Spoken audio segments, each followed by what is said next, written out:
Hi friends, welcome to Lacham's recipe. இன்னைக்கு நம்ம சேனலில் காடை முட்டை ஃப்ரை தான் சிம்பிளாக எப்படி செய்யறதுன்னு பார்க்க போகிறோம். முட்டை ஒரு 6 நிமிஷம் போல் கொதிச்சிடுச்சு. நேரம் வெந்திருக்கும் அந்த காடை முட்டை, அதை ஆஃப் பண்ணிடலாம். இப்போ கடுகு வெடிக்க ஆரம்பிச்சிருச்சு. கருவேப்பிலை சேர்த்துக்கலாம். அது கூடவே ஒரு பெரிய வெங்காயம் பொடியாக கட் பண்ணி வச்சுருக்கேன், அதையும் சேர்த்துக்கலாம். அயன் இருக்குது, B12 இருக்குது, குழந்தைங்களுக்கு கொடுக்கலாம், நல்லாவே இருக்கும். ஸ்கின்னு ஹேர் க்ரோத் எல்லாமே நல்லாயிருக்கும்.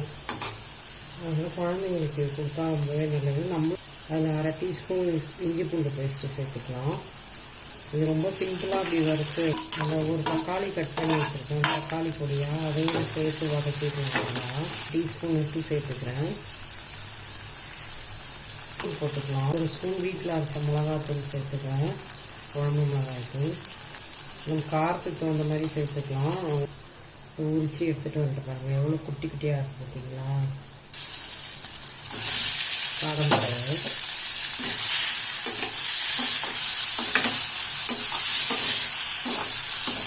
காடை முட்டை ஃப்ரை ரெடி ஆகிடுச்சு. இப்போ ஆஃப் பண்ணிடலாம், ஸ்டவ் ஆஃப் பண்ணிடலாம். காடை முட்டை ரெடி ஆகிடுச்சு. ரெசிபியை லைக் பண்ணுங்கள், ஷேர் பண்ணுங்கள், சப்ஸ்கிரைப் பண்ணுங்கள். தேங்க்யூ.